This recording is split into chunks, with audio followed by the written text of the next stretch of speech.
Disclaimer: all views, thoughts, and opinions expressed by us are our own and do not represent the views, thoughts, and opinions of any organizations that we are part of. The material and information presented here is for general information purposes only. The names and all forms and abbreviations of any entity mentioned throughout this podcast are the property of its owner, and its use does not imply endorsement of or opposition to any specific organization, product, or service.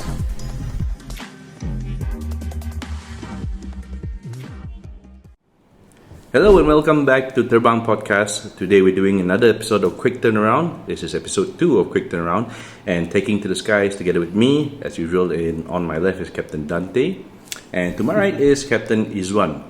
And as usual with these Quick Turnaround episodes, we try to address some of the comments and questions that we've received through our social media accounts individually, or even the podcast's own account, which you can reach us on Instagram at the Subang Podcast. Yeah. And one of the topics we want to talk about today is the volcanic activity and how it affects aviation. Now, we've recently had two volcanoes erupting in our region. First one was in April, that's Mount Ruang, followed by Mount Ibu in May, that's earlier this month. And who else better to talk about this first than Captain Dante, who was recently contacted by a local newspaper to talk about this specific thing. So Dante, how does volcanic activity affect aviation? Because we've had a lot of disruption, and people may be wondering why airlines are cancelling flights even though the sky is clear. Yeah, so basically when we talk about volcanic eruption, right, people always think like, oh, but the volcano is so far away. How does that affect us here in Borneo or Malaysia, right? Because the volcano is in Indonesia, it's near Sulawesi. Yeah. But the key element here is actually the ash. So when the ash gets thrown up into the atmosphere and the wind blows the ash across towards, in this case when Mount Ruang erupted, the wind was blowing towards Malaysia, towards Sabah and Sarawak predominantly, and that's where the ash clouds were actually being blown towards. And why this ash clouds is actually very harmful to an aircraft is because it's made out of microscopic rock particles. It's actually rough, even though it looks powdery, but it's actually rough. So it can cause damage to the aircraft, the engines, when it gets sucked into the engines, and it can clog the engines, cause a seizure, and that's it, you won't have your engines. Yeah. So you can have 2, 3, 4, 5, 10 engines, you will have the same results. Yeah, and not only that, it also affect the instrumentation system, because it will block out the sensors, the pitot sensors, and also cause abrasion to the windows, the skin, and the skin of the aircraft. Also goes through the air conditioning system. True. So it's actually quite detrimental, and that's one reason why when it comes to volcanic ash, normally the airlines or any air operator, they won't operate in that take situation. that risk. Nobody will take that risk, I think. I mean, it's almost as though you're being sandblasted directly. Yeah, actually. And you said that the smoke can actually enter through the air conditioning system, and I think that could cause compounding problems in that especially in the laboratories where it can be detected as a fire, right? Oh yeah, correct. That's right. The smell also. Yeah, the smell is sulfur. Correct. It can be distressing, and the reason why these airlines, they started cancelling their flights, even though it was still early in the day. I think your company, one of the companies, cancelled the flights. Actually, the second company that cancelled. The first company that cancelled the flight is actually MAS. They are the first one who start cancelling the flight, and then followed by others, Malindo, and also that's all flights into East Malaysia, right? Yeah, in and out into East Malaysia. And we have a friend of ours who was stranded in Singapore. All aircraft that departed out of Sabah Sarawak, and then they landed out stations. They have to stay there. Some of us in Singapore Cebu, Bintulu, Miri, so they have very good night over there. Our favorite, our friend in Singapore had a good time. Happy lah. I think he had a nice, really, really nice hotel on Orchard Road, I believe. Don't know what he did, right?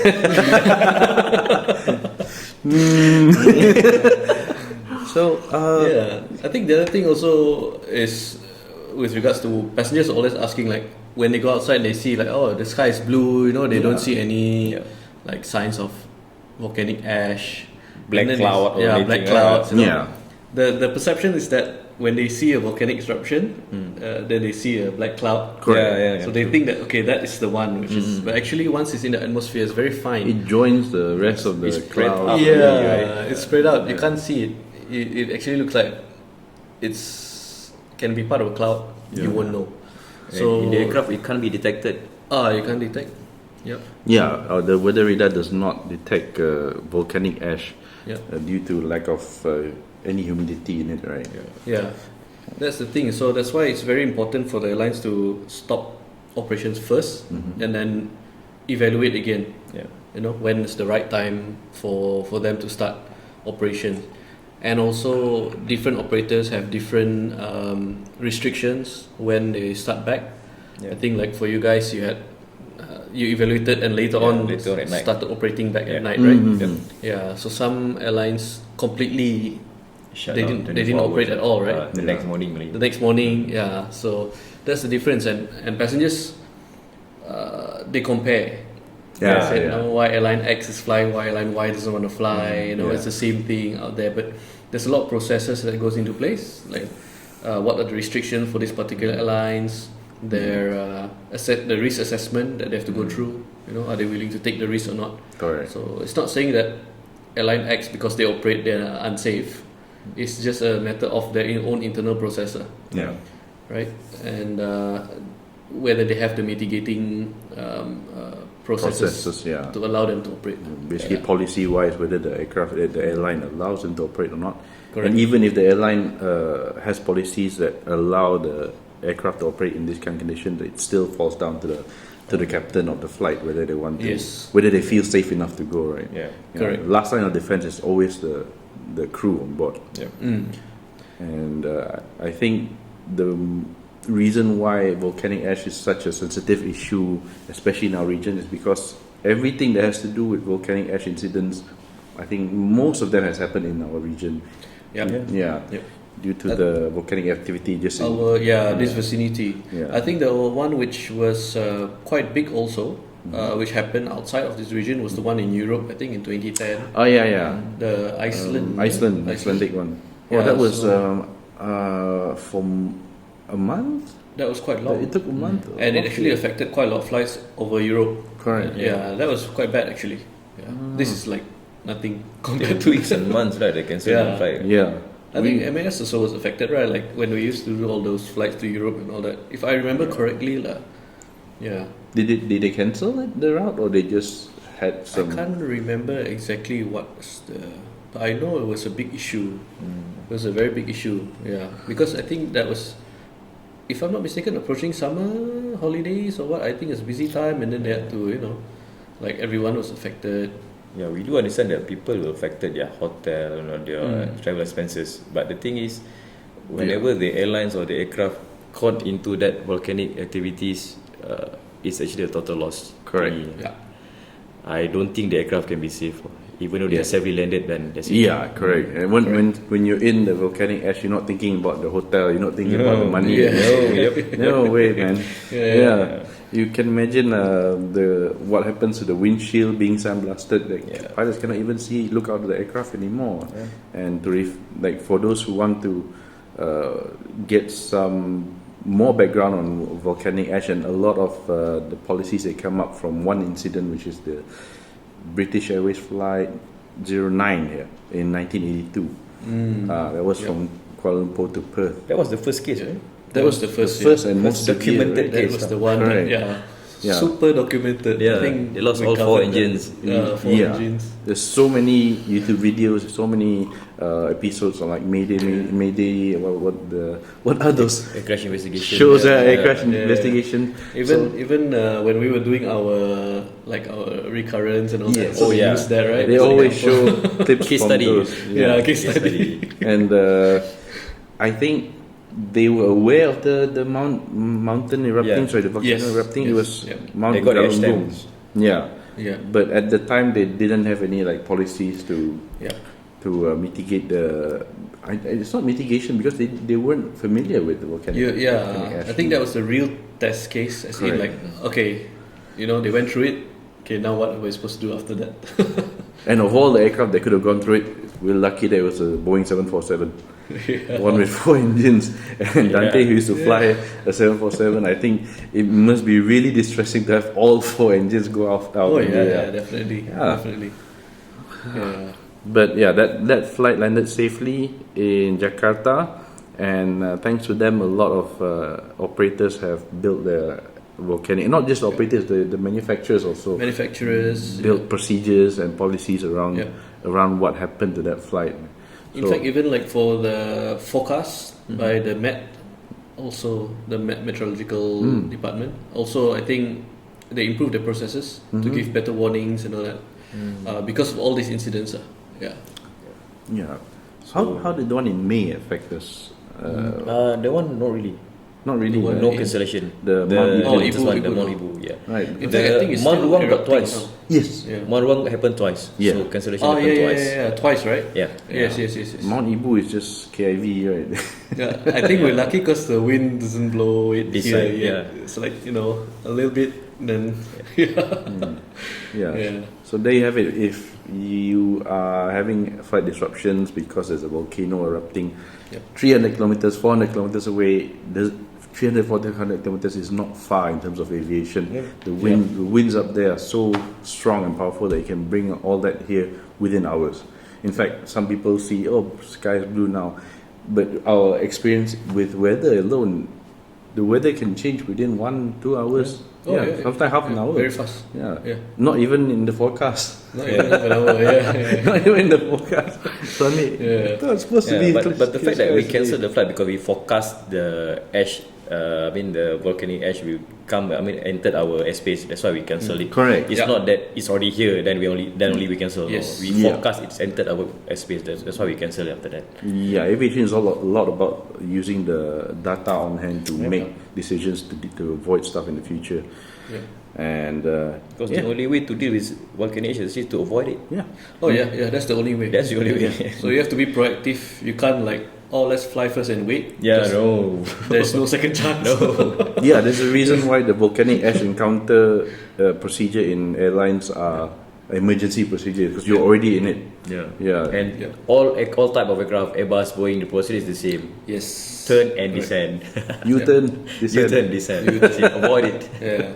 In fact, I think for the airlines, we actually cover this exercise every once in 3 years or something. Yep. Right? Correct. 3 years. So we actually do it often enough. Yeah. We are familiar with the process.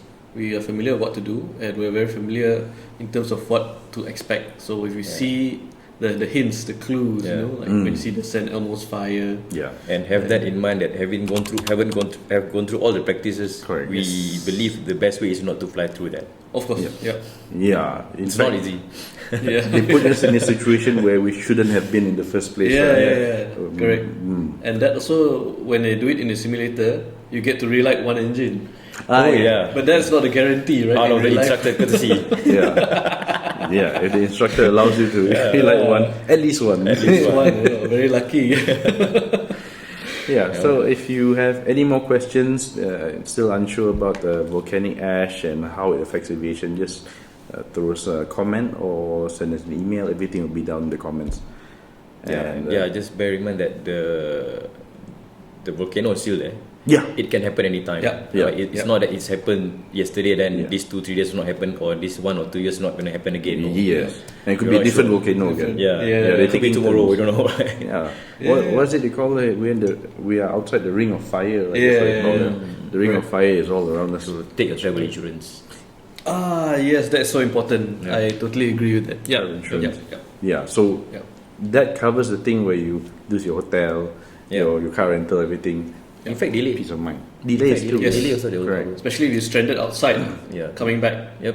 That's the worst. Yeah. And I remember last year I go for holiday and I took the travel insurance and I pray very hard the aircraft will be delayed. But never But did. nothing to do. Yeah, it's not delayed. Normally, when you take travel insurance, nothing will happen. Nothing will happen. And The that's day the you point. don't take Yeah, is that's- the day It's something not happens. happen. They come by hours or what?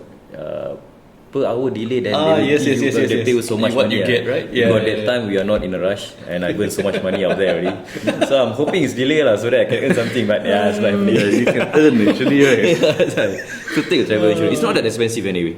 Yeah, it's not. By the way, we're not sponsored by any travel insurance company. Unless you guys want to sponsor us, We hit us can up. talk more about it. Terbang Podcast. Yeah, travel insurance will be a great sponsor for us. Yeah. Yeah, man. Yep. Okay, on to the next topic, the news. We have a few topics on news that we'd like to cover. One of it is news on airports, specifically Subang Airport. Recently, actually not so recently, a few years ago already, last year there was the announcement of the Subang airport regeneration plan, right? Yeah. Where they are injecting a lot of money into upgrading facilities in Subang Airport. I think some of it is to do with business aviation, correct? And Yep. the MROs, the maintenance part, and also from what I heard recently is AirAsia is planning to operate out of Subang once again as though it's a hub, or are they turning it into a hub? I'm not sure. So, what do you know about this one, actually, Nanti? Yeah, so they're allowing jet operations in June or July this year. So it's I think next month or the month following. Jet as in Jet as in narrow body airliners lah. So 737s, 320s. this June. That means wow, that's Yeah, like, next month. yeah. Next month or the following month. In 2 fact, weeks they're from actually doing the strengthening works for that parking. I think there's supposed to be 6 slots, parking spots available for not only Asia but also Malaysia Airlines, Firefly Jets. SKS was supposed to start operation with the jets as well. With the Embraers, right? Yeah. Yeah. So what I saw in the report was 6 slots available for jets, and then of course the rest will be for the current ATR turboprop operations lah. Yeah. Yeah. So that was my next question. Will they be maintaining the turboprop operations out of there? Yes, they'll definitely be maintaining it, but I think there has been a reduction from what it was previously, because previously Malindo has a big fleet of ATR. yes, They were I think competing head on with Firefly, and now they've reduced that. I think Firefly is now the main turboprop operator in Subang, and with the introduction of the jet operations, it might affect the ATR operations even further lah. Yeah. But what do you think? Why is that? Why do we need Subang? It's not that far, right? It is not, but actually, if you notice, a lot of the big cities they have these secondary city airports, I see. like Bangkok, Doma. Don Mueang, Jakarta. Jakarta. They have Halim. Yeah. Um, Singapore, you have Seletar, which is where I thought Firefly Singapore, actually Johor. operates. No. No, huh? Oh, I see. No, Johor is a secondary primary. But I think Subang and KLIA is much more nearer compared to Singapore and Johor. Right? What do you think? Oh yeah, of course. Yeah, right? Of course, I think so. yeah. Yes. Of course. You can. But not by much, I think. Not that much. Not but by it much. More or is. less the same. Yeah. Yeah, not by much. But if there will be flights that's crossing the ocean from this side, Subang is definitely a more preferred, I think, destination for, like, especially from Kuching, because it's nearer to the city center. Oh, yeah. It is. It's actually is a convenience lah. Yeah. It's like for people who, let's say, they want to minimize their traveling time, right? Yeah. Instead of going to KLIA, they go to Subang, take a flight somewhere regional, Yeah. and you save a lot of time. Yeah. But So will there's a that, will price that, to will that pay. affect the market? Correct. Not really. The differentiator is the price. I think we've seen this with Firefly operations when they operate out of Subang to Seletar. Okay. The price of the ticket is more expensive than KLIA to Changi. Changi. Oh. It's more expensive. So they actually price in the convenience. Yeah. So whatever savings that not only in terms of paying like taxi fare, Yeah. but also the time. The time you save. Time is more important. Yeah. It's a very good example, especially if let's say if you're staying in Damansara or Subang or Shah Alam. Yeah. Imagine going to Subang Subang. Airport, like You're landing in half your an hour backyard away. already. I mean, for some of our viewers and listeners, they may not have realized that Subang was the terminal and airport for Before we have the KLIA. correct before KLIA. That was KL. That was KL airport. Yeah, that was the KL Subang airport. was the KL airport. In fact, it's a pity because they should have just like put another runway there, Yeah, and but of course, But the area is so busy. because there's The already area is busy, a runway and it's already the Air Force is also there right now. the Air Force so, is there, but they actually have a lot of land on the. Is it FRIM, or is it Rubber Institute or Forest Institute? There's Yeah. some I think area it's, that I think it's rubber. yeah, so they read could actually somewhere, use that if they wanted to, but of course it's not as long term as KLIA lah, because KLIA is huge, the land space huge. You just can come up with another terminal, another runway, but yeah, I think we move a little bit earlier than when we needed to because KLIA is far. It's Tell far. me about it. Yeah, Subang would be nice, but yeah, of course, imagine the traffic going to Subang, right? That was crazy lah last time. But now they've with this rejuvenation plan, they want to make Subang more of like a aerospace hub, I see. not just this jet operations. I think it's a complementary to the whole big picture. So they can call it Subang Bandar Udara. Bandara. Bandara. Wait, isn't that just the word for airport? Yeah, in that's Indonesia? airport. There's a name for it last time. I can't remember what was it. Subang something aerospace park or something like that. Oh. Yeah, because Before it was Sky Park lah. before I think around the same time, because they're quite focused on the aerospace side of things as well. In fact, now even you have like Airbus helicopters are there. You have Collins, the avionics company. Yeah. They are building their facilities there. You have another company called Senior Aerospace also. Of course, you have Spirit Aerosystems. yeah. And that particular Spirit Aerosystems was the one that built the door for the Alaskan Air. 737. Yeah, that, Alaska, yeah. Yeah. Yeah, and That then blew last up. time MS Training Center is there also. The simulator. Yeah, exactly. Everything The was controller, I mean the radar is all there. Everything All was of them there. move out already, right? Move MS out. I think completely moved out already. there. That MAS complex is, if I'm not mistaken, is already taken over by a company, and they are, I think, leasing that place out to SIA Engineering, Singapore Airlines Engineering. Oh, okay. They are actually going to set up a maintenance base there. So it's huge operations, operations. Yeah. So it's very interesting, and of course, recently we have a private jet MRO called ExecuJet. It's owned by Dassault. Dassault, yeah. The one that makes the Falcon. French manufacturer. Huge hangar. So I noticed very similar to what Seletar has, because Seletar is the same thing. Seletar you have like Cessnas there, Bombardiers there, Bell helicopters. What's there? I can't remember. Big operators like yeah. ST Technologies, Ah, Singapore. They have their facilities there. So I think they're trying to compete with Seletar, and maybe we still have advantage in terms of our cost effectiveness. So yeah, it's quite interesting because you see the companies like ExecuJet, Collins Aerospace, even like GE Aerospace. They have an engine shop still in Subang. Airbus helicopters. All these companies they are quite big.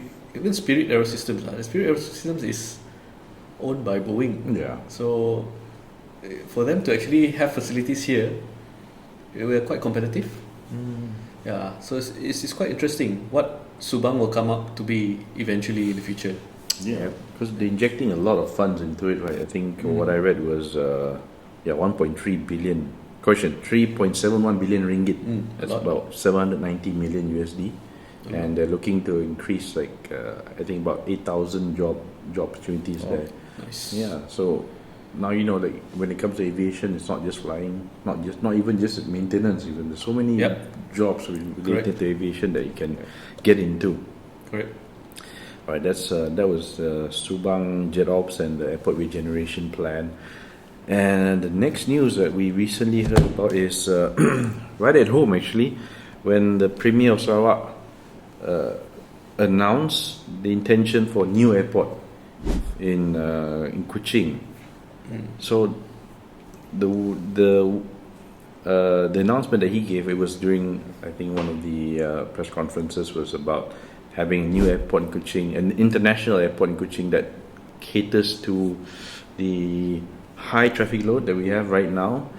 And I think they're anticipating more operators coming operating out of Kuching, right, in terms of passenger and cargo. So what else is there actually that they... I think passengers and aircraft base, I think Izwan will be more familiar with this in terms of the Which one? bay allocation.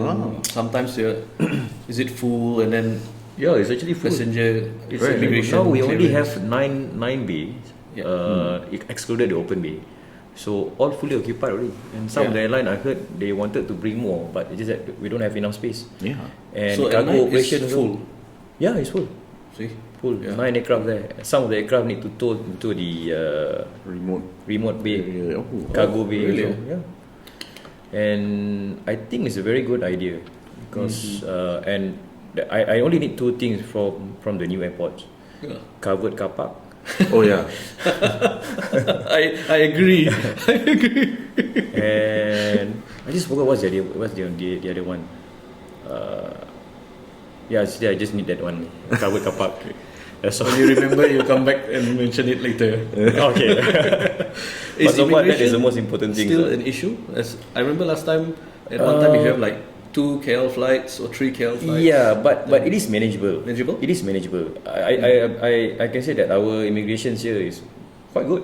They're quite good. Oh, his permit is coming up soon. His renewal is coming up soon. I see. But that's the intention, to build a new one. Then what's going to happen to the current terminal we have? When they say build new airport, they just mean new terminal, correct? Or is No, it I think it's the complete new, right? New so there's going to runway, be a different site, A different new side, runway, new buildings, new terminal, everything. as if Subang and KLIA. Exactly. Oh. So it's actually What is an hour? relatable. What is 45 minutes away? Where is 45 minutes away from us? New Kuching Airport is going to be in Muka. That's going to be interesting because actually, when I was younger, I remember there was a plan to build a new airport somewhere near Matang, towards Telaga Air side. Yeah. That's where they have a really nice road heading towards that direction, and somehow they didn't go forward with that plan lah. Yeah. I see. So that's, I think, easily 20 years ago, that plan. So Maybe now is the time. I think now's the time. Yeah. They don't have the capacity anymore. And No, not they have a only lot. at the terminal, but also for at the general aviation apron for us, it's packed. True. Sometimes we don't have place to put aircraft. Correct. That's correct. You're right. And that addresses also the fact that the state, Sarawak State, is still in talks to take over Maswings to set up their own airline. Correct. So when that happens, I'm sure they're going to look into expanding the fleets, the capacities. So definitely not enough space for that. Imagine if they take over Maswings, right? Yeah. There's no space for them to be Yeah, in that's Kuching. right. That's like As it is now, Wow, that's so Maswings has crazy, no space. Yeah. They only parked 2 aircraft. Two aircraft, one Twin yeah. Hotel, one ATR, the night stop, where they used to be one of the bases. There used to be a base there. yes, Yeah, Kuching used to be a Kuching base. used to be I a think base. back for 50 days, it used to be a base there. Yeah. So yeah, that's the thing. I think in terms of capacity, if I'm not mistaken, also we have the terminal itself has already bypassed the design capacity Yes. pre-COVID. Yes. Already bypassed. So I think it's time lah. Yeah. And then just now you were asking about okay, what they're going to do about this terminal. Actually, Premier did mention like, maybe they can have private jet operations there. So it actually comes back to this thing again where Subang Airport and Something like KLIA. Subang. Yeah, it might Might be become an something aerospace like that. hub as well. Yeah, it might be. That's interesting. Yeah. It's in line with, I think, Premier's goal to make Sarawak an economic powerhouse, Yep. not just for Malaysia but in the region itself. And yeah, maybe we'll see this hopefully the next 5 years to break ground. Break ground in 5 years. I think if they once they complete acquisition of the airline, Uh-huh. I think Oh, they're it'll be going to fast. start doing it already because they don't have space. Correct. Yeah. The only way is to restrict the competition, which Yeah. I'm not sure whether you can do that. Actually, we can't. Yeah. I mean, you, You can might always be able fly to, from Kuching to Perth, from Kuching to Ooh. Jakarta or Bali. Kuching to Bali sounds good. Yeah. Kuching to Perth, I think, is very doable and quite feasible because there's a mini Kuching in Perth. Yep. Perth itself is mini Kuching actually. Yeah, you have a bigger airport, bigger parking space, and then you can fly more. Yeah. Yeah. More destination can come. Especially cargo. Yeah. So cargo is one of the things I think state is looking into also. So never know, right? You will definitely need cargo capacity. In Kuching Airport right now, if you go to that open bay where that cargo aircraft park, every day there will always be a cargo aircraft, Yeah. there. So the demand is there. How much of the demand is there is I don't have the data, but you see the aircraft, it's there. So that means there is demand. Otherwise, they won't be flying in daily. Yeah, Right. you can do as good as Sabah also. Sabah they flew all the way to Incheon, Yeah. Hong Yeah, Kong, yeah. China routes from Kota Kinabalu.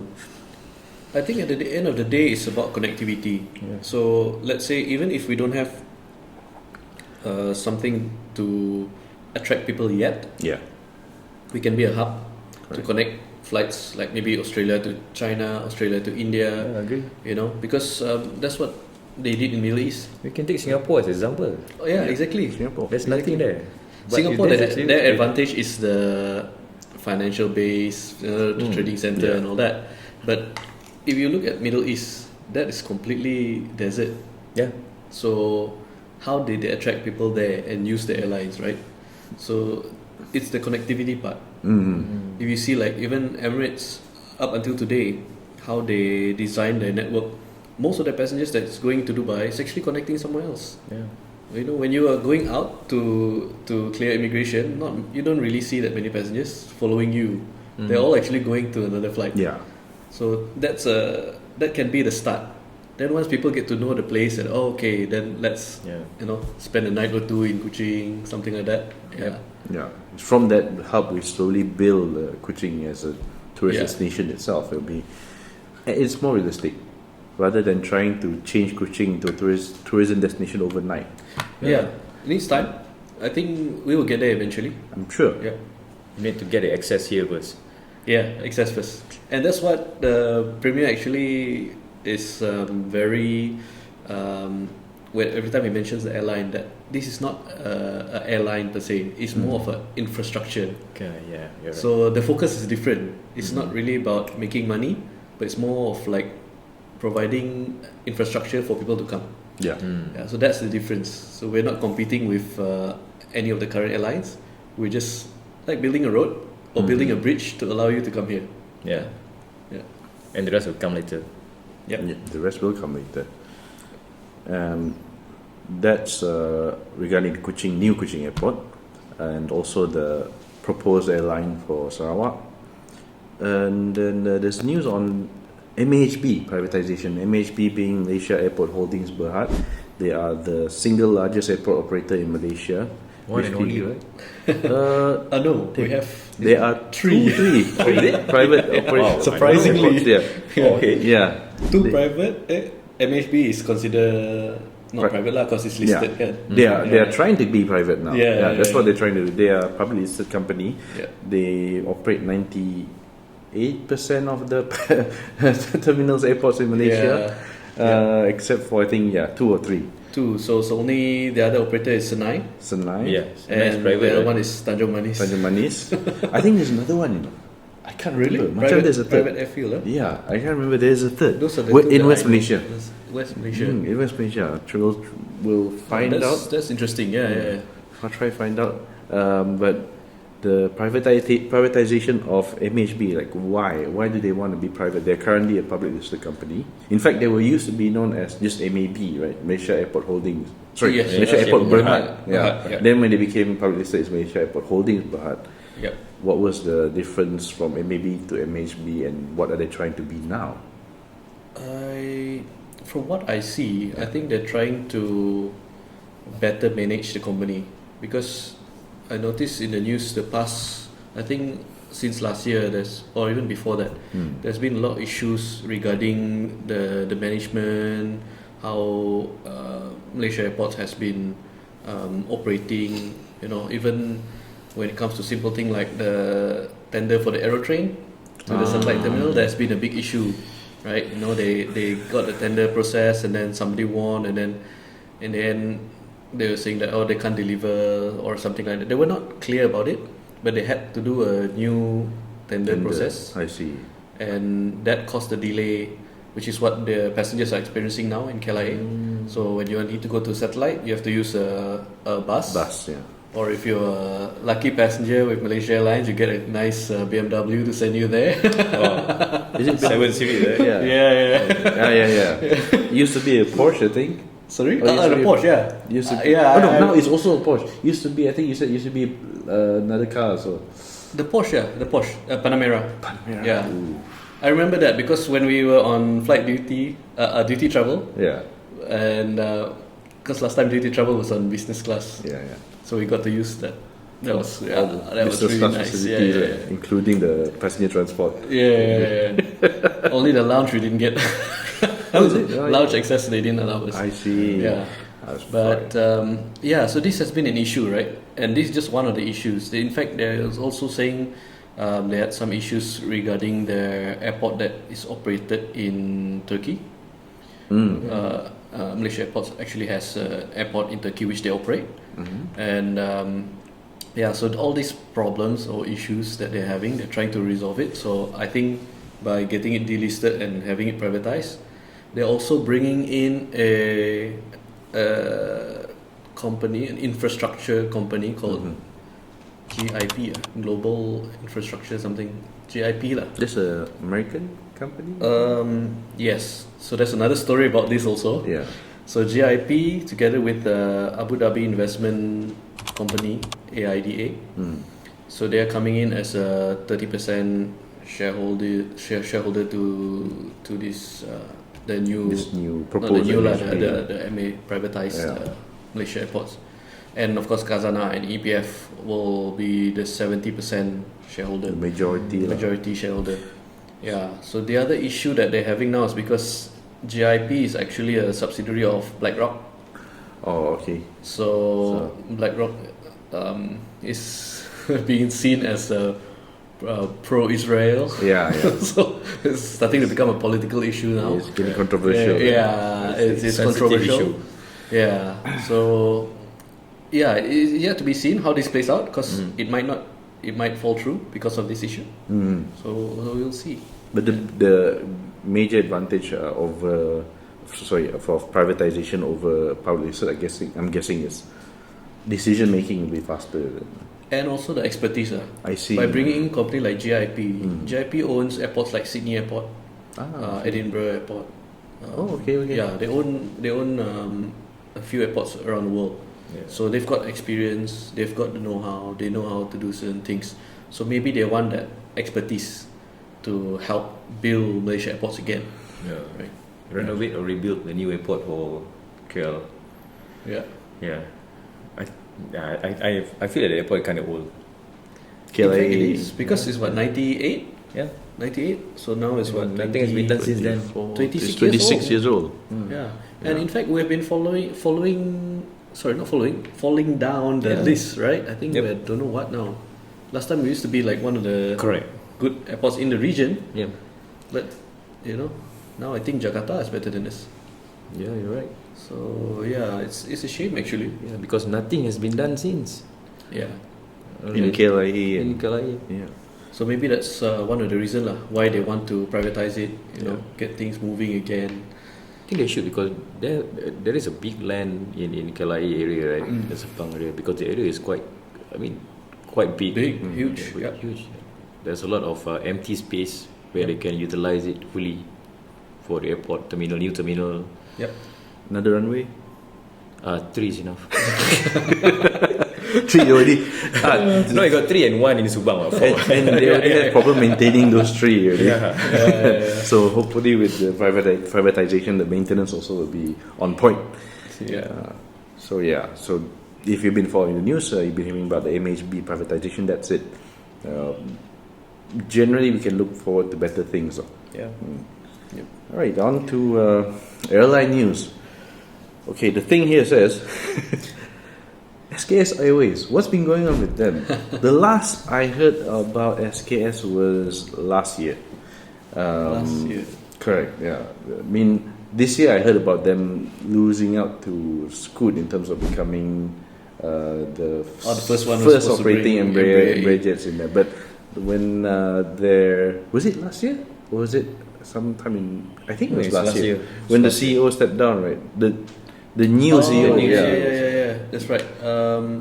Yes. They had a new CEO who was on the job for about 2 months. Yes, correct. They received the AOC already? Not yet, right? SKS? Yes, because they've been operating Twin Otters to they've been having the Twin Otter. The island hopping. Yeah. So they're actually operational, but the aim was to start jet operations because of the Subang, they're opening up the airport and all that, and they were supposed to be the first Embraer operator. There was a big hype about this because they signed in Langkawi, if I'm not mistaken. Lima last year. Yeah. So it's a big thing, and after that we heard some rumors last year about there are some cash flow issues and all that. I think right after My Airlines.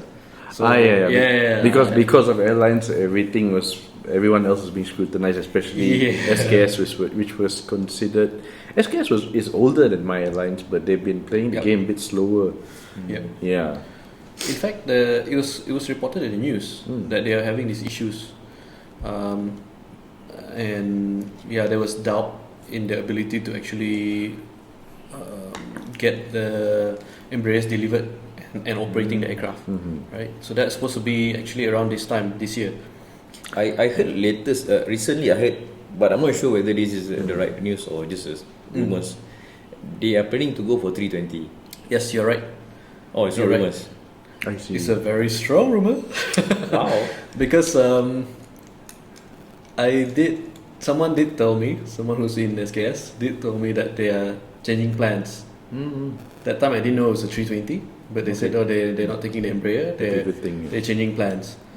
And then after that, someone was showing the salary scale for 320, asking for... They did that?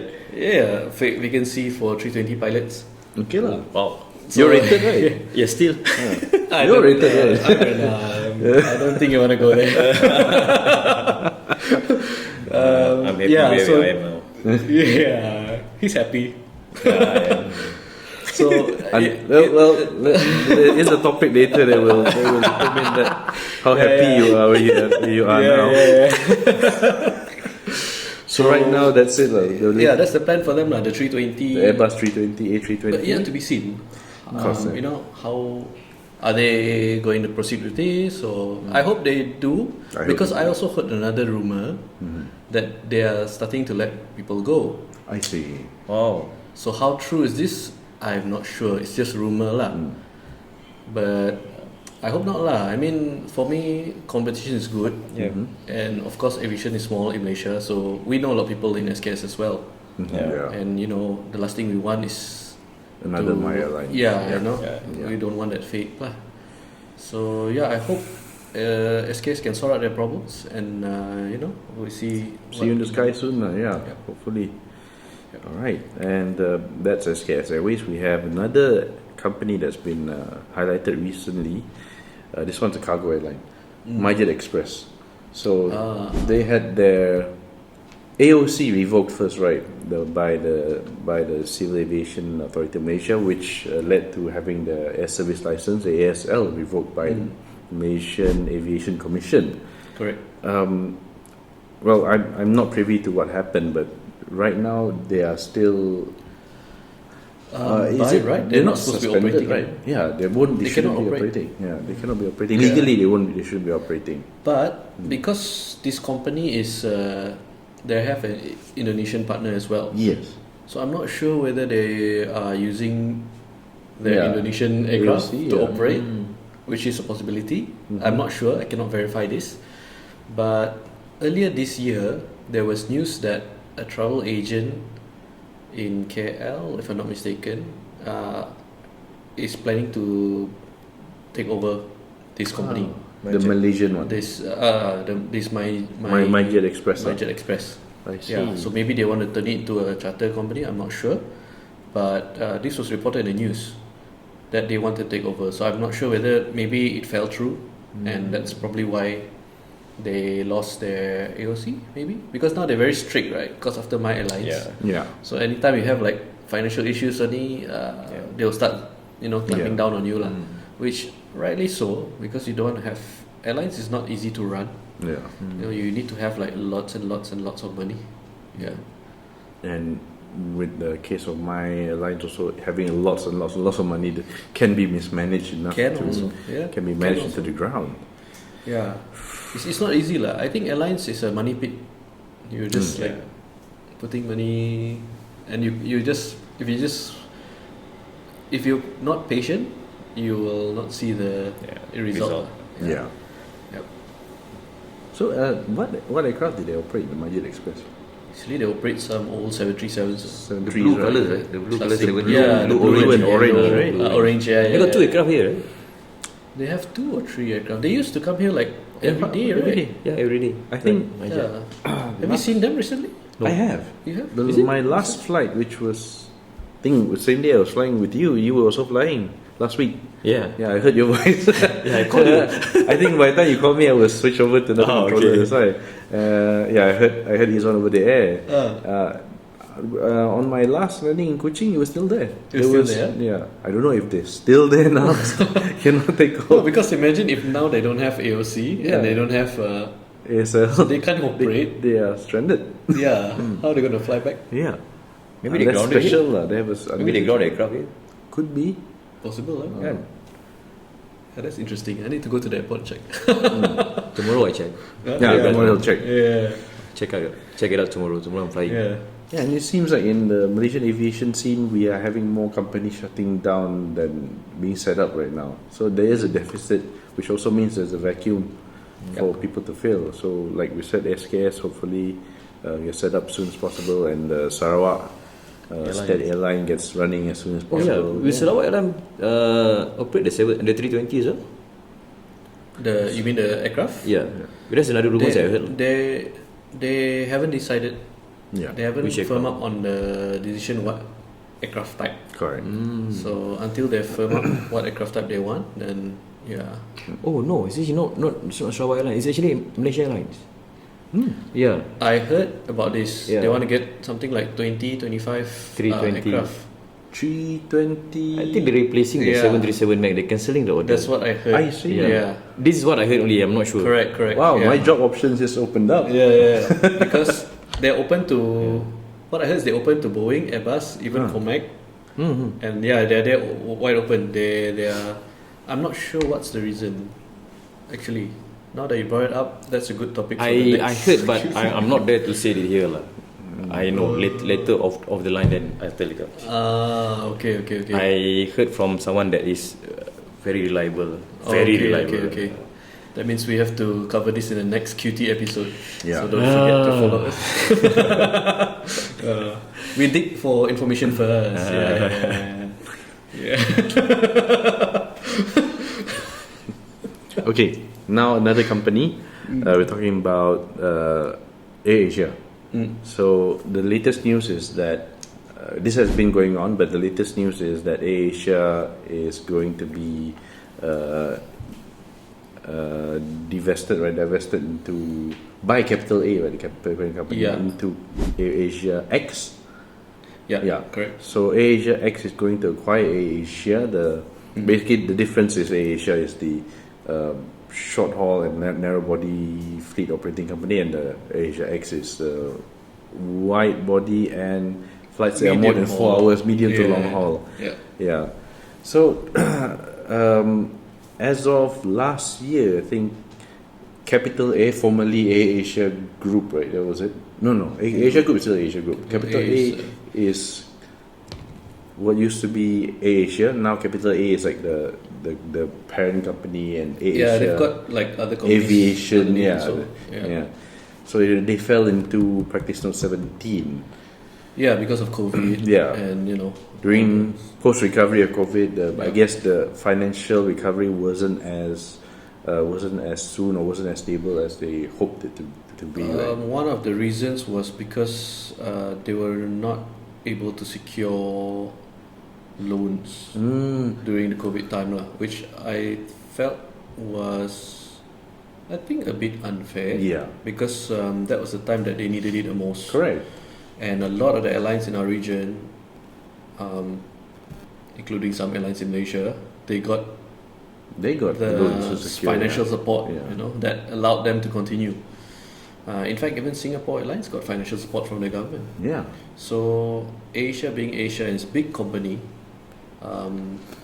they were not able to, or they didn't agree to the terms, because I think something like the founders were supposed to guarantee the loan, which they felt is not a good deal lah. And and that's why they had to struggle a little bit to get themselves out of the situation. In fact, I think they did a really good job in terms of restructuring the company, not only financially but also the group structure. And one of the things that they had to do is split the takes Asia out of Capital A and put it under a new group called Asia Group, right?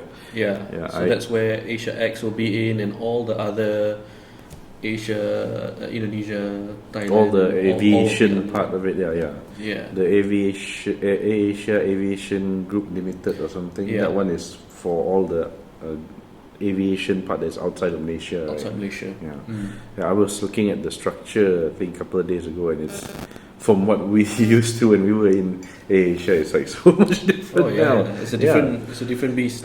Yeah. So basically, the AirAsia, which is AirAsia, which used to be the bigger airline compared to AirAsia X, is now being absorbed into AirAsia X.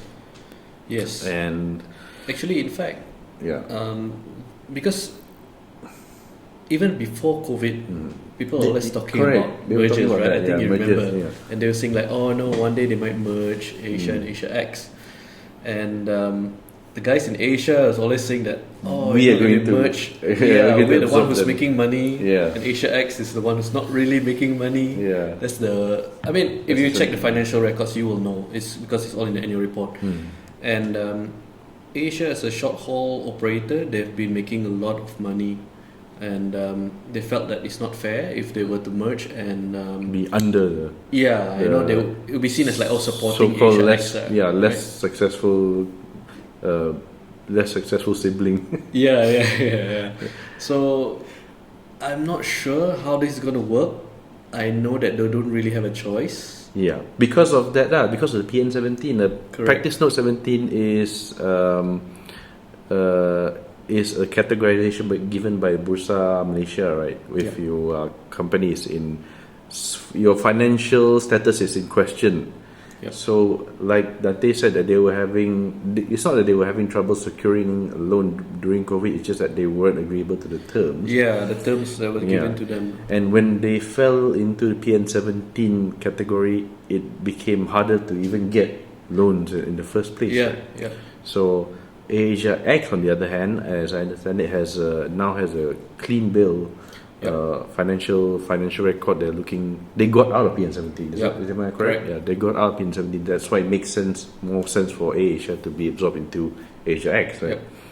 And the reason why I think AirAsia X has usually been the most struggling sibling out of the two is because the model that AirAsia, that Tony tried to implement in aviation, which is heavily, like really successful in the short haul sector, which is the low cost operation. I think they're still struggling to have that model in the medium to long haul market. It's tough. Yeah, Because there's no, if you see they all kind of the only one. operators- Yeah, that is very, very difficult to have a medium long haul, low cost Low operator. cost. Nobody- Everyone has tried it. yeah. Nobody Everyone. is successful. Even the nearest one was Scoot, and they decided to, I think, basically drop. Scoot, they're still operating, but yeah, it's Not just low like cost that. anymore.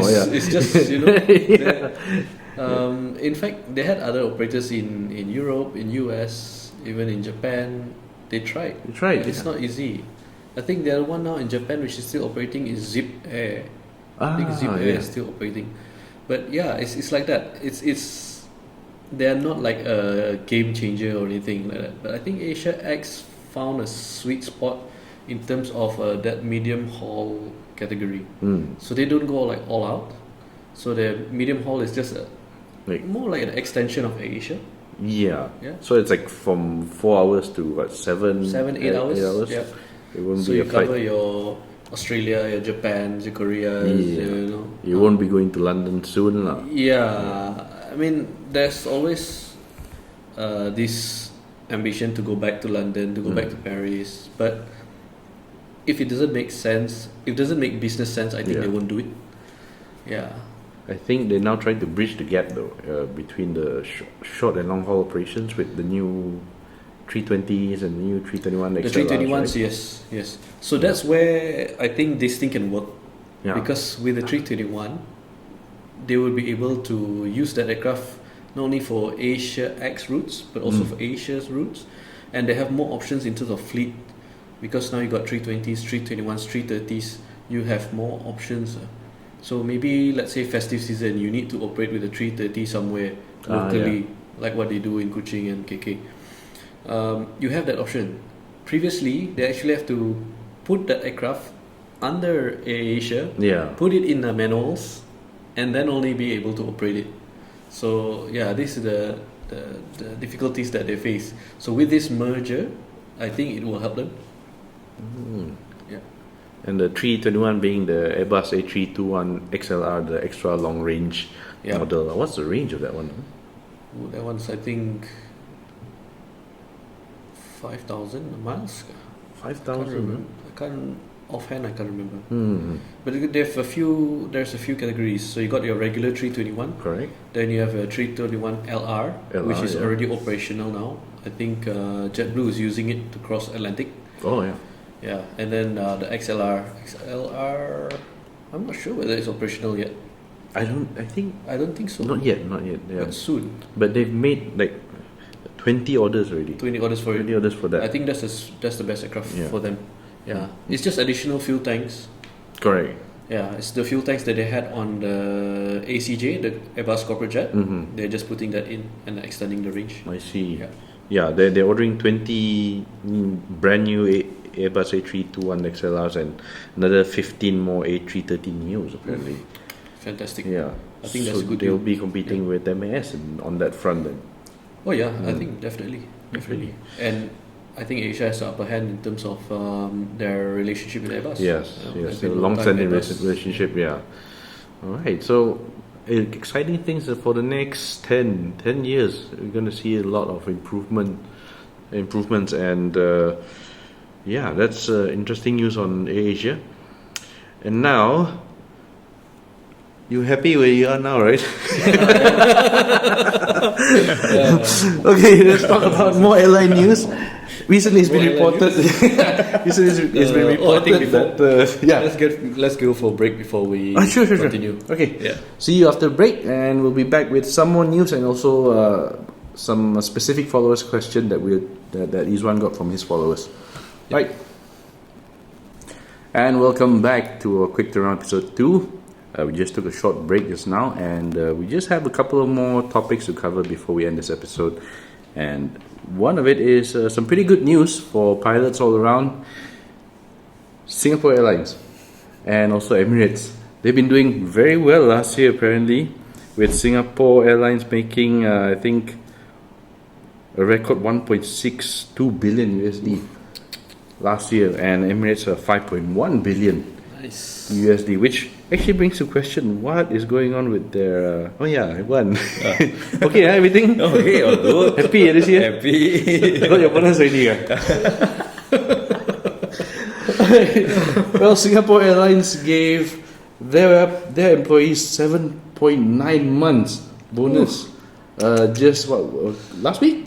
Yeah. They announced it last week. It was a record profit for them, 7.9 months. Yeah. That's a lot, but not as much. I mean, not as much as Emirates, I think, on scale, because Emirates give their pilots and other staff 5 months bonus. I think they give it in a matter of they gave it in terms of weeks, but it's practically 5 months. So for you guys out there who are thinking that once you're in. Once you finally make your way to becoming a pilot, once you join an airline, these are the things that you get to look forward to. Yeah. You put in the time, you put in the effort. Yeah, 7.9 months. I am a bit jealous. I am extremely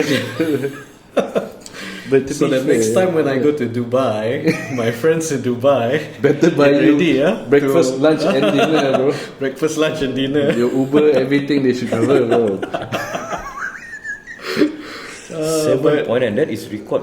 Yes. Record high. Yes, Right? yes. That's a lot. That's a lot. That's a lot. I never heard any airline paid 7.9 months bonus. Yeah. Correct.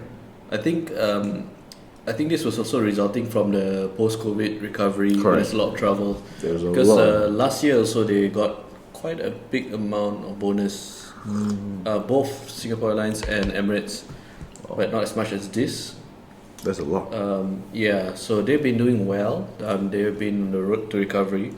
But I think one thing that we also have to understand is that Singapore Airlines as a company, they've always made business decisions like this. For example, during SARS, they had to cut a lot, like put pilots on retrenchment, if I'm not mistaken.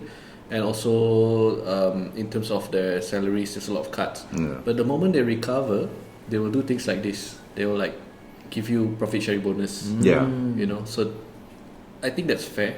Like when you are dalam kesusahan, Yes. you know, everybody After surviving, everybody's passed through that time. All for one. Yeah, I you know? see. Yes, one for all. Yeah. So, yeah, I think Singapore Airlines has done this. Like it's proven they've done it during SARS, and now after COVID they did the same thing. So it's purely business decision, and I think good for the staff lah. Yeah. So I'm not surprised that the congrats staff all become the more staff. loyal now. Yeah. Oh yeah, I'll be loyal.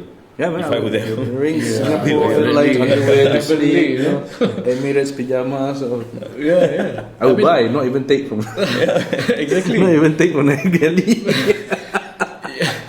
You imagine, right? Like it motivates us. We are not even staff of the airline. Right. One more to say, when you are, That's working true. for the airline, then I'm sure that motivates you even more to contribute lah. Correct. To the company. Because you know whatever you do, whatever you sacrifice, your time, your efforts will pay out. Yeah. I mean, you are part of why the company doing well. Yes.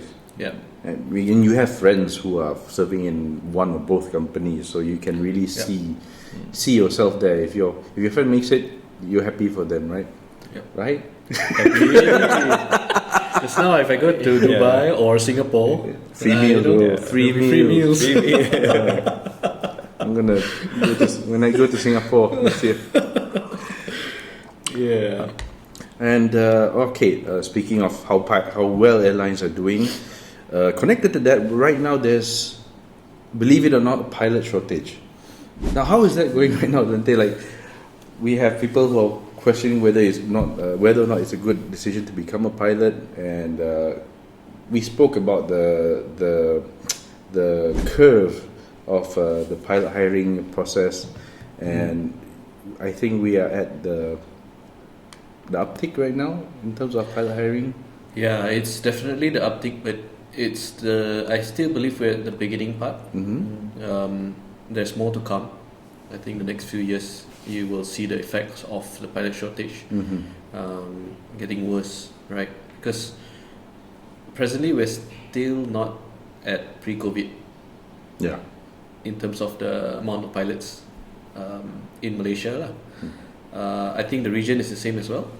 So if you're not at pre-COVID levels and the travel is the traffic is approaching pre-COVID levels, Yeah.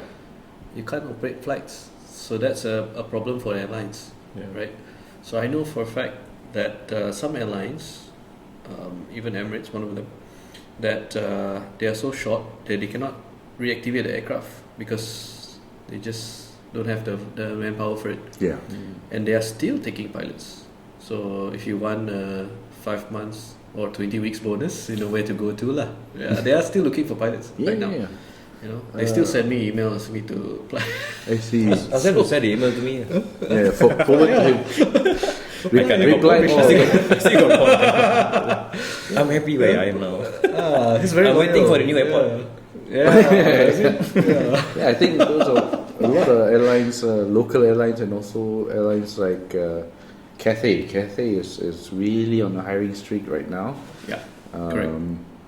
So we have a lot of local pilots from local airlines who are currently also going to Middle East, Cathay, Hong Kong, and Singapore even. So that should create a vacuum for more pilots, like more fresh graduates to come in. Yep. And I think in fact because of this, that's why you don't see the effect yet, because people are still here. correct. But as more people leave to wherever, Middle East or even around Far East region, that's when you start seeing the what do you call this? The shortage really shows. At the moment, maybe it's not showing, but you have to remember every time there's always people retiring. That has not stopped yet. So the fact that we haven't got to pre-COVID levels, and we still haven't addressed the ones who retired, we are still there's still a gap lah. Yeah. That needs to be filled in short time, right? Yeah. And when it comes to this pilot shortage, one of the attractions is of course the salary, right? That's how they attract people. But this is unsustainable. Yeah. Because as an airline, there's only so much you can Give it. you know, the cost will go up, right? It doesn't make sense. So like what we see in the States, in the US, they were so short, they're like offering like joining bonus, Signing bonus, all this, yeah, it's crazy. Referral bonus. Like, referral bonus. Referral fee is free. Yeah. Do they have that in your company now? No. They used to have that. Yeah, They I think they used to have, During right? my time. I think what 10K per pilot or something like that. For captain is 4,000, FO is 2,000. If I'm not mistaken. Good So money. yeah, and the fact that companies can offer this, that means you're making money, right? Yeah. And they see the potential, because if we can address manpower issue, we can do more flights, and then we can gain more revenue. Yeah. Correct. So yeah, you see this in the very efficient companies like Emirates, Singapore Airlines, even my previous company. You know, our previous company. Our previous company. Yeah, I think they are quite efficient in terms of how they do things. Pilot shortage is definitely here. You don't see it yet, but it's definitely here. Yeah, and they're still actively taking new pilots, like new co-pilots. Both in all the airlines, in fact, all the local airlines we have. Yep. I remember one of our viewers commented on one of our previous episodes. I think they are a Frozen ATPL graduate who's still looking for a job. I hope you've heard something from the airlines by now. If not, keep applying. Keep applying. Yeah. And following that, we actually have a question from one of Izwan's followers. Shall we address them by name? From Lukman. I think the name is Lukman. The IG name is Luk Sufyan. Yeah. So he is actually one of our followers as well. So he's been following all our episodes. Shout out to Luk. Yeah. So that's why Izwan is bringing a question up here. And actually, we got one t-shirt for you also. Yeah. I did one extra. Nice. So we will arrange that. Okay, the question from him is, maybe you can share your opinion dari sudut peluang kerja pilot in future, and maybe boleh share pasal salary pilot nowadays, sesuai tak untuk bayar balik loan yang kita buat. Because apparently he's interested in going to flying school next year, kan? Yeah. So he's at the verge of getting a bank loan to fund his flying school. Fund is $500,000 now. So whether it is worth it to take up that loan, $500,000, to join to get a license and join an airline, worth it or not? What do you think? It depends on what you want. If you are, it depends on two things, your age and what you really want. Okay. So if you're young, define young. 40 and below. Okay. Prior to entering flying school. Okay lah, in your 20s lah. I think in your 20s, anything below 30s, I would consider you young. Okay. And you still have a lot of time to, what do you call that? Build your career lah. Correct. Okay. So then, if you base it on age alone, it's definitely worthwhile lah. Because let's say even if you're 29 or 30 for that matter, you got another 35 years. Well, that's the age I went. So you have the time to recoup back the $500,000, and don't forget, it's $500,000 now, won't be $500,000 in 10 years time. That value will be lower, so you're actually paying less, because of the devaluation of the currency and all that lah. So you don't look at it at a perspective now, because 10 years from now, when you see $500,000, you won't feel that it's that much. It may be something like 300,000. The feeling lah. Our last time when we did the training, it's only 170,000. And Feroz came up, I think more than that, right? More, right? 285. Yeah, and remember when even 170,000, we feel like, hey, this is like a lot of money. But true as you said, like when you can't put into inflation as a factor, 170 might feel like 280 during my time, and 500k now feels like 285 during my time. Yeah. But like you remember, we've discussed about what kind of license as well is a big factor in determining whether it's worth it or not. So again, just coming back to the age. If you're within that 20s, then it's no brainer lah. Go for it. If you're beyond that age, then you might want to think, okay, do you really want it? Because if you have other options, or there's other things that, or maybe it's not really what you want to do. You just feel like, okay, after watching Top Gun, suddenly you want to become pilot.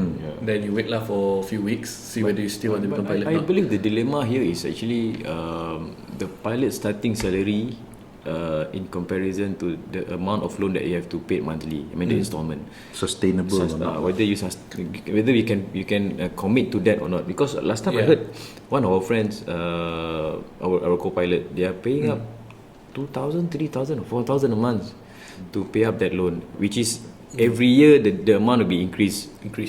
And compared to their salary that take up, I mean their starting salary as second officer is about 4,000-5,000. So he said almost 50% from the salary that he earned is actually pay up the loan.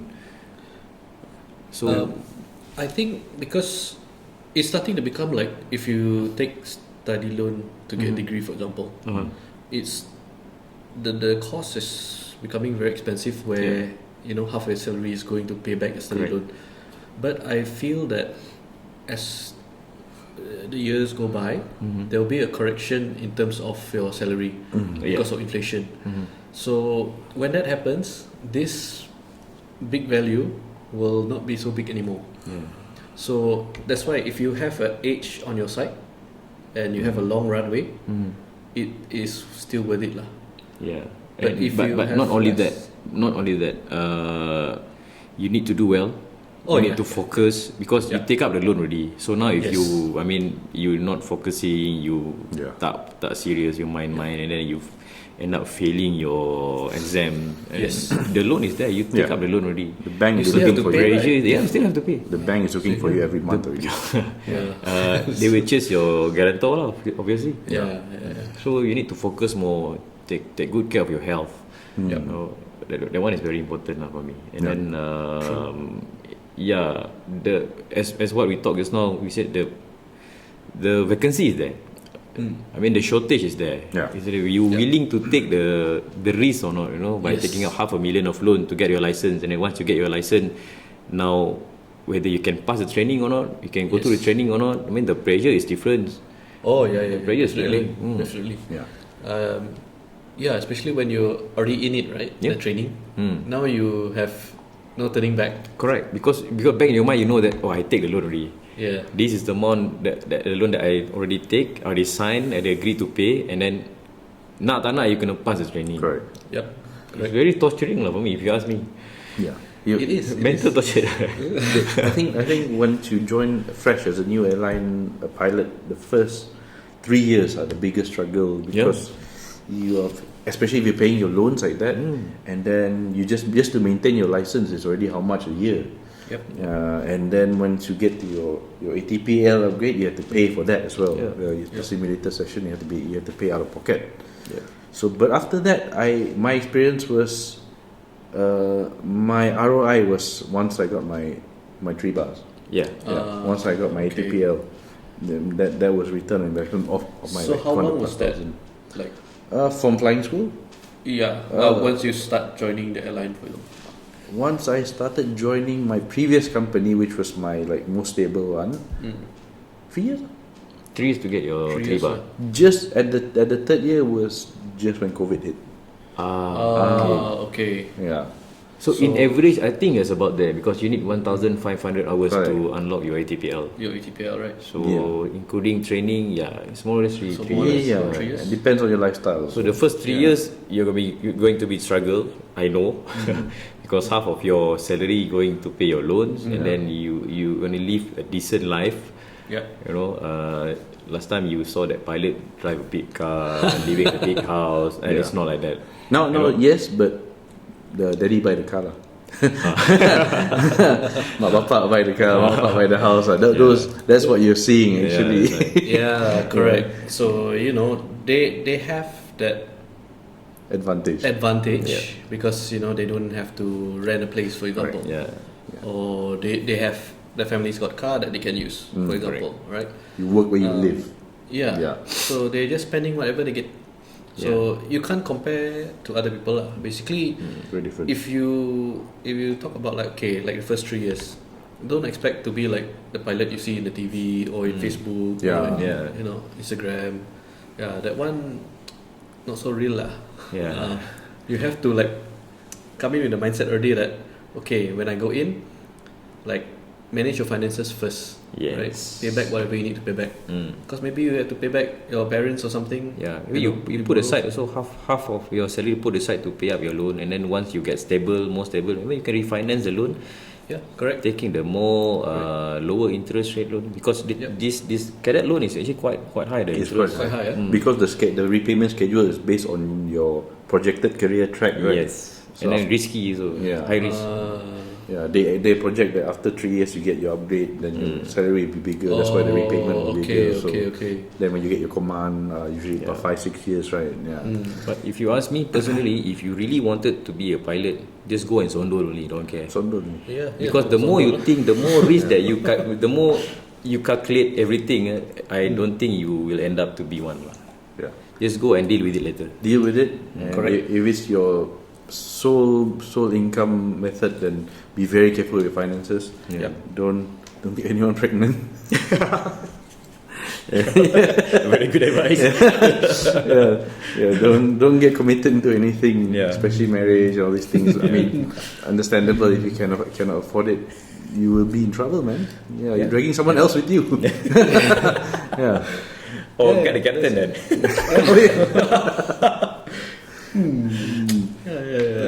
So, yeah. Once Yeah, again, like, that's where the two things I mentioned, John. First is age. The second one's your how badly you want it. So like what Izwan says is correct also. Even like let's say if you're 45 years old, but you really want to become a pilot, right? That's like memang your passion until now. You just go and do it. You If cannot see, if you yeah. can find the financial resources, or maybe you've been working, you have some savings that you You can go to use fly school. your Go for EPF it. account 2 also. Yeah, in account 3 now. yeah. Yeah, and your father account 2 and 3 also can Yeah, use. yeah. Oh, can learn it from your father. Yeah, if Yeah, after, because you know why? Ah. If you look at it from the like how badly you want it, it doesn't matter the ROI anymore. Correct. Because you're there because you want it. you cannot see yourself doing anything else. Yeah. So just go and do it. Once you retire at 65, Yeah. you've done it, and by then I think you have paid up Yeah. whatever. Yeah. You look at your 20 cars, your 5 Yeah. houses, 4 20 wives. cars. Oh, 20 cars for wife, huh? Yeah. 5 car each wife. Hey, we know the local. I mean, your colleagues the local family. That's all in that one company. Yeah. Yeah, kan the Oh, father that thing. the father is a very senior pilot in Singapore. Worse, I think. Yeah, was. I think he has at least 20 cars Wow. that he knows of.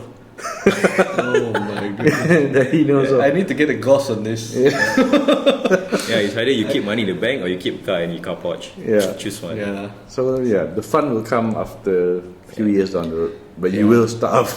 You will have to starve if Yeah. you're not from money. Yeah, but what Oh, yeah, you yeah. can say is it worth the struggle. It's worth it. Worth the Yeah, struggle. yeah. Yeah. So yeah. So look Go for it, maybe. Go for it, man. Yeah, go for it. And if you want to go for it, better do it now. Yeah. Because this cycle won't last forever. So once there's no more shortage, then they don't need take a people while. anymore. Yeah. Yeah. You'll be like how it was during my time. You'll be like banging on the door, just yelling to get in. Becoming a cabin crew for a while. Oh yeah. I don't know you guys. Yeah. Speaking of which, that's all we have to say to you. Look, but for the rest of us, like speaking of what Izwan said, becoming cabin crew for a while, there are people who have done that. There are people who have gone down very, very different paths, but within aviation, just to get to the cockpit. Yep. And we are in the process of getting some of these people as our guests. Actually, Yeah. we're looking to getting guests who are there to provide more insight on different jobs in aviation. Not just piloting, but a lot of it is pilots. Yeah. We've had people who were pilots who used to be cabin crew. We have someone we're trying to get pilots who used to be with the police air wing, and one of the more interesting ones is currently a pilot who is a local boy who is flying seaplanes out in the Mediterranean. Is he in the Mediterranean? No. I'm not sure now. Previously was in Maldives. I see. Yeah. Yeah. So if we manage to get these guests, it will be very, very interesting. Provide some insight that those who are not thinking about airlines but still want to fly, give you options. Yep. Yeah. Yeah, you have to see this as not just airline. Of course, everybody wants to go to. I mean, most people wants to go to the airline, but aviation is more than just airlines, right? Even in general aviation now, there's a lot of other opportunities that you might want to explore first if you don't have a job at the airline, right? Airline is not like the be it like Yeah. that's like Be all, end all, yeah. Yeah, you there's always other things. You never know. Maybe J flying can lead you to something else. So don't close your door to like just I want to be in airline. Yeah. Unless of course there's an opportunity for you straight away. Why not? Yeah, go for it. If that's what you want. Yeah. Some people, they actually really don't want to be airline pilots. They just want to fly aircraft. Yeah. And Yeah. outside of being in the Air Force, there are other ways to do it. And I think the aviation scene in Malaysia is pretty good now. They're growing. It is Lots growing. of options. Lots of options, and even the general aviation sector, we're looking at improve the quality of life, improve pay, all this kind of thing. So maybe some of them will be as competitive as airline pay. So if that's what you're looking for, hopefully we can give more insight in the future. Actually, we've never really talked about what flying GA in our current company is like. So maybe one day we'll just do interview Dante. And I interview them. Actually, from the perspective of the airline pilot, yes, that would be interesting. Sure. So that's it for Quick Turnaround episode 2. Sorry it took a while. Actually, we had to delay our recording because some of us had some work stuff to go through, and he's one like he cut off everything whenever it's base check time. He doesn't even want to look at. He doesn't visit his wife or children. So how did it go? Good. Was it worth it? Pass it. Best, huh? Pass. Good for 6 months. Examiner I am familiar with. Okay, kan? He's okay. Very chill. Yeah. All okay. All okay, right? Okay. Okay. I don't know why he's so worried. After you pass, you okay. How's the syllabus? Straightforward. Straightforward, In the famous words of our good friend. Oh, now we got a new. I mean, last time we said straightforward ni. Now cakap menyesal study. Getting cocky now, our friend. What are we going to call him? Abang Hotel. I think I'm going to call him Abang Hotel because he recently stayed in a nice hotel in Singapore. So that's why lah. So speaking of guests, if anyone out there who has an interesting career and is interested in being on the show, please don't be shy. Drop us an email. You can text us if you have our contact. You can email us at terbangpodcast2024@gmail.com or terbangpodcast@gmail.com, and we will get to you. We're active on our email, we're active on our SOCMEDs. So if you want to be a guest, please reach out to us. All right, and any last words, guys? That's it. Yep. All right. Thank you for joining us on QT episode 02. And we'll see you on the next one, hopefully with a guest, or if not, we'll have the next QT. And once again, please comment, like and subscribe. Any questions, put it in the comment section. Any sponsors? Any sponsors, same email. We will accept. We will accept. Sundrop, can also. We will be drinking Sundrop in this.